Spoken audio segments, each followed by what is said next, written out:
kembali lagi di sini ya. Assalamualaikum warahmatullahi wabarakatuh. Selamat datang di channel saya kembali. Pada kali ini kita akan bahas tentang apa di konten kita ceritakan kali ini, yaitu tentang marah-marah. Ya, fenomena marah-marah yang ada di sekitar kita adalah sering kali kita temukan, ya kan? Kalian di dunia sekolah, lingkungan masyarakat, di dunia kerja sekalipun, bahkan di instansi atau di organisasi atau dimanapun kalian berada. Fenomena marah-marah, kita melihat seorang yang sedang marah, itu pasti terjadi. Nah, marah-marah itu sebenarnya ada yang mengatakan, ya kan, mungkin teman-teman dia searching sendiri, marah-marah itu adalah kegilaan sesaat. Gimana tidak menjadi suatu hal kegilaan sesaat? Sedangkan kalau marah-marah itu adalah ya seakan kita itu kehilangan kesadaran kita, bahwa kita tuh kadang saya mikir ya, kenapa sih orang-orang sampai marah-marah kayak gitu, sampai nesu-nesu, meledak-ledak, emosi tak terkontrol gitu. Apa itu memang karena ada masalah pribadi? Apa karena ada masalah yang lain, kayak keluarga atau lingkungannya memang seperti itu, harus marah-marah gitu, harus nada tinggi, harus emosi tak terkontrol gitu. Nah, kadang saya mikir, kalau seandainya orang marah-marah kayak gitu, jangan-jangan dia itu sebenarnya hanya butuh pelampiasan. Kalian pernah mikir kayak gitu gak? Seorang yang marah-marah sebenarnya itu marahnya nggak pada orang yang sedang dimarahi pada waktu itu. Barangkali tumpukan dari masalah-masalah yang telah ia terima di suatu hari, mungkin di hari yang sebelumnya, ya kan, dan akhirnya meledak pada saat itu, terus dilampiaskan ke orang lain. Kalian pernah nggak yang ketika di saat kita sedang baik-baik saja gitu, sedang suasana enak, tiba-tiba ada aja orang yang menghilangkan rasa romantisme kita gitu, terhadap diri kita, terhadap orang lain, ya kan, yang dimana seharusnya suasana itu enak, bisa dinikmati, ngobrol santai terhadap teman yang ada di sekitar kita itu. Terus ada aja orang-orang yang dimana nggak ada angin, nggak ada hujan, marah aja pada kita. Kamu tuh gini, malah duduk-duduk diam, malah ngobrol diam. Padahal kita sedang menikmati saat ini nih, kita sedang bekerja lebih keras ya sebelumnya. Tiba-tiba ada tuh Angry Bird bukan Angry Bird, orang yang dimana tiba-tiba datang menyamperin kita terus pakai nada tinggi, kan nggak enak itu. Di lingkungan pertemanan kayak seandainya seperti itu suatu hal yang sangat bikin kita nggak nyaman, ya kan? Bikin merusak tali silaturahim, bikin merusak tali persahabatan, bikin merusak suasana yang ada di sekitar kita, bahkan sampai menjadi saling musuhan gitu.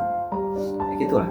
Nah, fenomena marah seperti ini itu sering terjadi biasanya itu terhadap orang yang dimana orang ini marah itu karena dia berada di posisi lebih tinggi daripada yang dimarahi. Ya kalau seandainya di dunia sekolah kayak gitu, mungkin ada guru memarahi anak didiknya, mungkin ada mungkin teman kali ya, teman marah itu karena mungkin mungkin karena cemburu, bisa jadi mungkin karena dia dekat dengan teman yang lain, harusnya orang itu dekat sama dirinya kayak gitu, atau mungkin karena atasan kepada bawahannya di dunia kerja, ya kan. Posisi nih seandainya kamu atasan sebagai bos atau HRD atau bawahnya, itu kan bisa tuh punya hak otoriter untuk marah terhadap anak buahnya, bawahannya gitu, lebih tua umurnya sekalipun. Tapi sebenarnya marah-marah itu bukan solusi utama untuk kita menyelesaikan masalah, ya kan. Kan bisa kan seandainya dipecat, dikeluarkan dari sekolah, dengan potong gaji kayak gitu. Tidak harus marah-marah dan sebagainya, meledak-meledak. Bahkan ketika orang yang marah itu pasti aku yakin dia posisi di mana tidak sadarkan diri kayak gitu. Nah, kondisi mentalitas seperti ini itu seakan-akan kondisinya sedang mendeskripsikan dirinya itu sedang baik-baik, tidak baik-baik saja gitu. Kalian pernah dengar kan, kalau seandainya orang marah-marah itu pasti kayak apa ya, jangan marah nesu, marah darah tinggi kayak gitu. Jangan marah-marah nanti kamu bikin naik darah gitu ya kan. Ada kan suatu hal istilah orang ketika ada marah-marah ada yang ngingetin kayak gitu, biasanya orang tua ya kan? Ojo nesu terus, jangan marah-marah terus, nanti kamu bisa darah tinggi ya gitu. Itu saya kira benar adanya, benar terjadi kayak gitu. Nah, kalau di yang saya search nih di Google ya kan, teman-teman mungkin bisa cari fakta yang lebih banyak yang aslinya. Di sini ada halo.com bahwa marah itu bisa, walaupun marah suatu hal yang wajar ya kan, walaupun marah suatu hal yang wajar, tapi tidak bisa dianggap sepele teman-teman kayak gitu. Karena marah ini bisa mengakibatkan fatal ketika itu bisa sering kita lakukan gitu.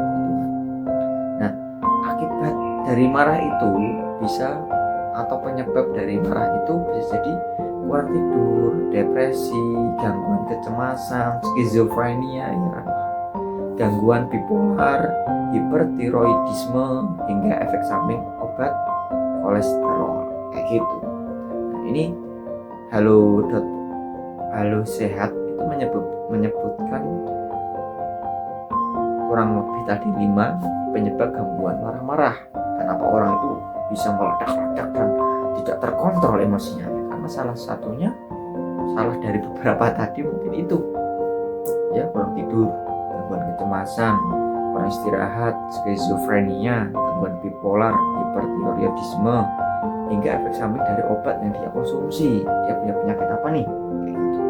Akhirnya yang terjadi itu, marah-marah itu menjadi suatu hal yang menghambat diri untuk semakin lebih baik kayak gitu.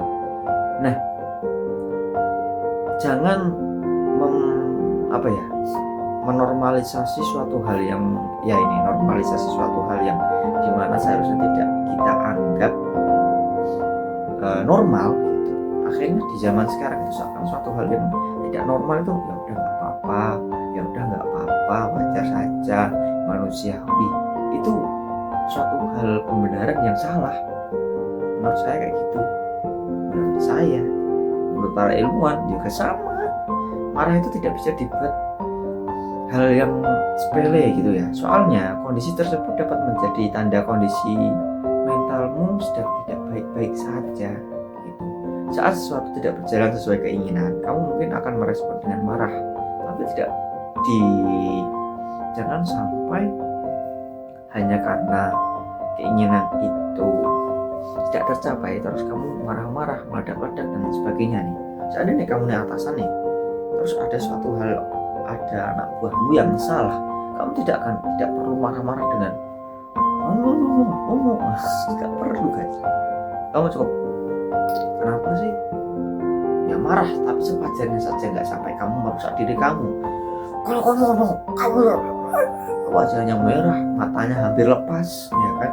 Gigiran sampai gini, wajahnya nggak enak dilihat, dan berlarut-larut sampai berhari-hari kan nggak enak.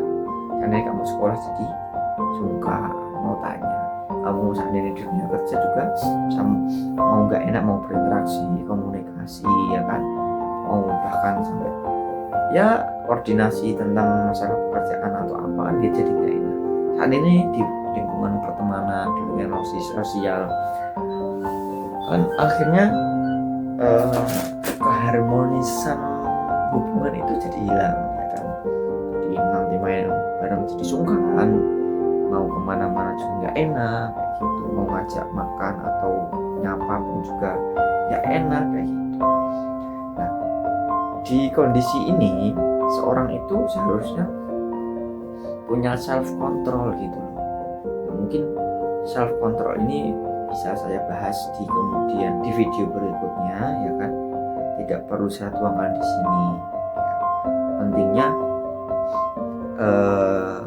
mengontrol diri itu ya sangat penting sekali gitu. Terus dampak negatif dari ini itu ada marah yang tidak berkendali itu dapat merusak hubungan, menciptakan konflik ya kan, bahkan berdampak buruk pada kesehatan fisik dan mental. Biasanya kan ada tuh seorang yang setelah marah-marah kan merasa menyesal gitu kan, itu mending masih dianggap suatu hal yang baik, berarti marahnya itu ada impact yang membuat dirinya itu menjadi suatu perlakuan yang negatif ini ternyata tidak membuatku nyaman kayak gitu. Dia yang menyesal, mengevaluasi dirinya untuk semakin menjadi lebih baik gitu.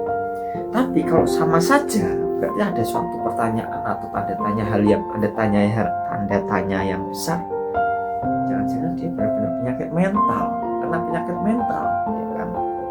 Dari sekian tadi, bipolar, depresi, kecemasan dan lain-lain, skizofrenia dan lain sebagainya.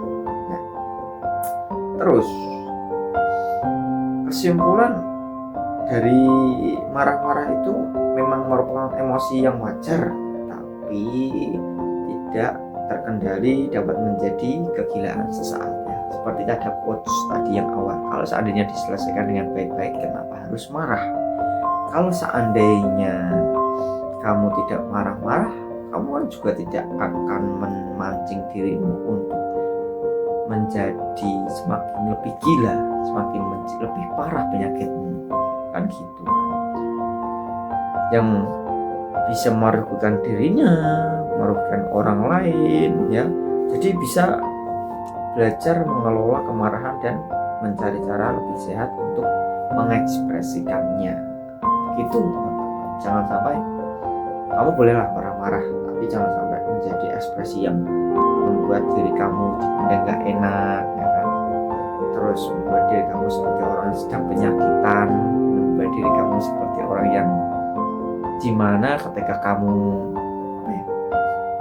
menjadi melakukan itu kamu merasa menyesal kayak gitu. Nah, kurang lebih seperti itulah. Nah, kalau seandainya kamu bisa mengontrolnya, kenapa tidak ya kan? Ya, intinya self control itu penting dimanapun, kapanpun. Biasanya kedewasaan itu juga terukur dari emosionalnya. Walaupun umur tua, ada kan yang sifatnya labil seperti anak kecil, tiba-tiba merengek, marah, terus hilang kendali dan lain sebagainya. Oke, mungkin itu saja segmen pembahasan tentang marah-marah. Terima kasih, semoga bermanfaat. Kurang lebihnya seperti itu. Tidak ada efek seperti apa, tidak ada. Saya cukupkan, nanti akan ada video. Tenang, akan ada video berkualitas di berbagai rentetan ngobrol saya seperti ini kan. Terima kasih atas perhatiannya, jangan lupa like, subscribe, komen dan lain-lain, tinggalkan jejak paket komplit. Wassalamualaikum warahmatullahi wabarakatuh. Sampai jumpa di kita ceritakan berikutnya. Bye bye.